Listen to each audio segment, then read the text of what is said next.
All right, so the page that you have duplicated from my account into your own Notion account should look more or less like this. Yours is going to have the actual course title listed here along with the current semester. So in this video, I'm going to have us look at these first three items here. These other three items we'll be taking a look at later on this semester.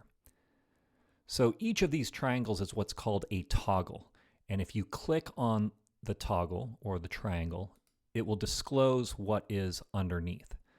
So you see that what is disclosed underneath here is a table where you are going to collect your reading notes. So for each assignment, you'll have an entry in this table, and each entry in this table, you can open it and it becomes its own page on which you can place your notes. Now, if you want to take handwritten notes about the readings rather than type those notes up, that's fine. But eventually you're going to want to put your notes here in Notion, either all of them or what you consider the best of those notes. And on these pages, you could, if you want, separate out the notes that you take while you're doing the reading from the notes that you might take during class when we're discussing that particular reading. And so if you were to do that, you would just click here and maybe type my notes.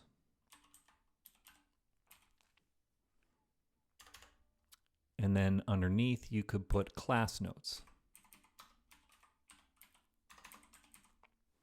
And if you'd prefer that this be a heading, you just click over here on these 6 dots, click that, go to turn into, and I'm going to turn it into a heading number 2. So that's one way that you can create a heading. Another way you can create a heading that a lot of people find faster is to use a hashtag. So one hashtag will create heading number 1, which is fairly large. If you use 2 hashtags, it'll create heading number 2, which we'll just call medium. I'm typing so slowly these days. And then 3 hashtags will give you a smaller heading. And I believe this is the smallest heading. So you can either click on the 6 dots to the left, or you can use the hashtag. So I'm going to turn this also into a heading, heading number 2. And then underneath here, you could just type up your notes. Alternatively, you could turn these into toggles. So go over here and turn it into toggle list. We'll do the same here. Turn into a toggle. And then what you can do in this case is you could have all your notes for the various things listed underneath. And then if you want, you can just close that up. So it looks very minimalistic here. Now on the page that you have duplicated, you're going to see that a lot of these are already filled out. But eventually you're going to have to be filling these out on your own. And there are 2 ways to do this. You can simply click here to start typing up a new entry, or you can click this button down here, which is what I'm going to do. So I'm going to click there, and let's say the entry is, let's say the assignment is some random person by the name of Francis. And it's going to be pages 34 to 45. Now you'll see it doesn't have this little icon here. The reason it doesn't is that there's been nothing typed on the page so far. Now you also are going to want to add the date.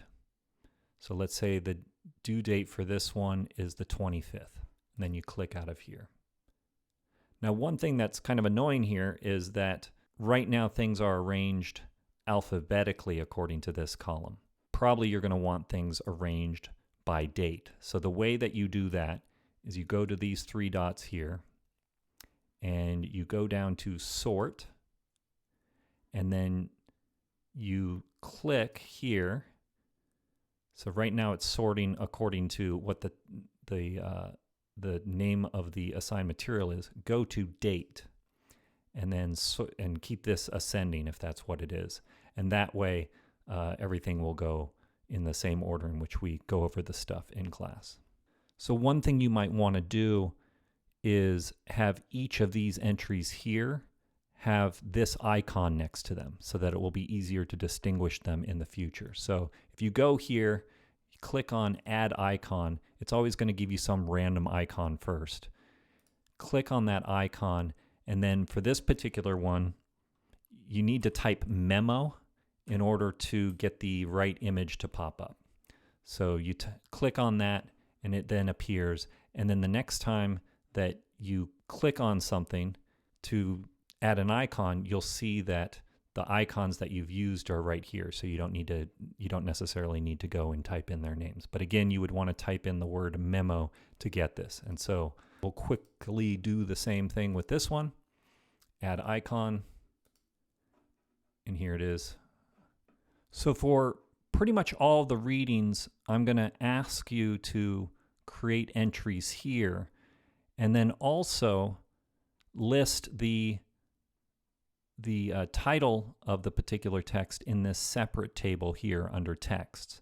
And I'm going to be asking you to provide the author name here, list the author name here. And I know this is going to sound like overkill, at least initially, but adding information in these three spots is going to be more helpful, more useful to you the more notes that you end up adding to this database here. So you can think of these three spots along also with these others that we'll be looking at sometime later. You can think of all of these as entry points or windows onto the networked notes you're going to be taking this semester. So we've already got McCollum listed here, and the title of his piece, we're just calling it The Legacy of Melt Banana. Melt Banana is a Japanese band that you may or may not want to check out.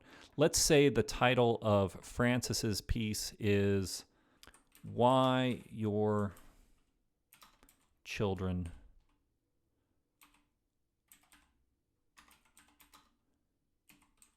Should, I'm learning a new keyboard layout, that's why I'm so slow. Why your children should listen to Zenny Geva, another Japanese band.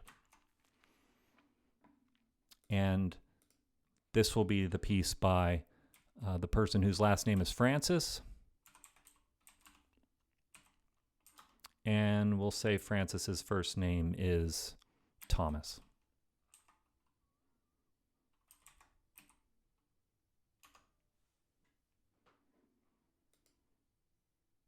Now, I typed Francis Thomas here in this column titled Authors, and you might have noticed that immediately it put an entry down here as well. And that's because all of these databases that I've set up here for you are what are called relational databases or relational tables in Notion. And the fact that they're related is going to end up being very useful to you later on this semester. We'll talk about that later.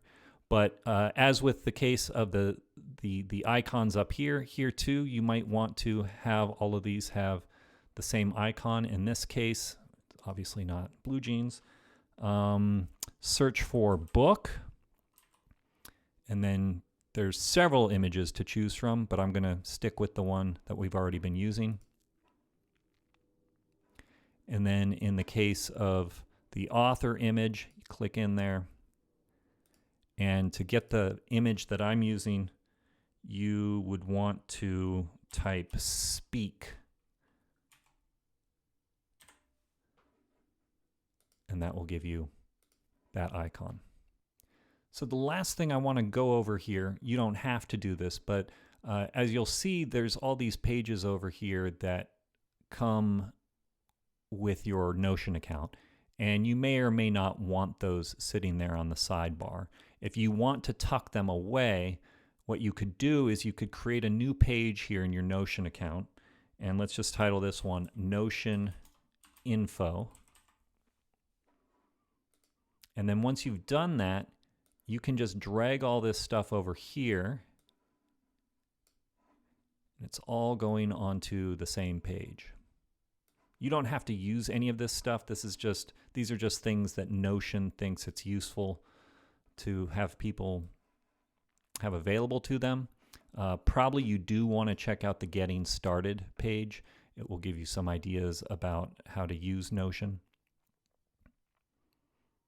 Definitely, you would probably want to check out the Writing and Editing Basics video. That's a good one to look at, and it's 4 minutes long. All right, so that's basically the end of this video. Notion is going to seem a bit overwhelming initially, but I have had students use this tool in the past, and most of them reported that they found it very useful. So I hope you will have that same experience.